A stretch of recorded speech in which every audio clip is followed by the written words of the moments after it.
y'all, it's Joe. Welcome back to Anomalous Coffee Machine Trading Cup of Desire. Here we go. What is that color? It looks like a coffee streaking.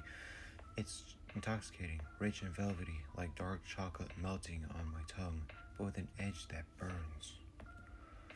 It's overwhelming, too much, too fast, and I clutch the table as the hunger stirs within me. It starts clawing at the edges of my mind. Oh?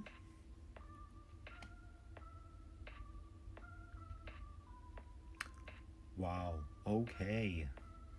You are a blonde seductress. Well, that completely makes sense. Come on. Oh, come on. It's like an ordinary mouth. Okay, then. Right, that is the Cup of Desire. If you enjoyed this episode, please hit your friend's video. Bye-bye.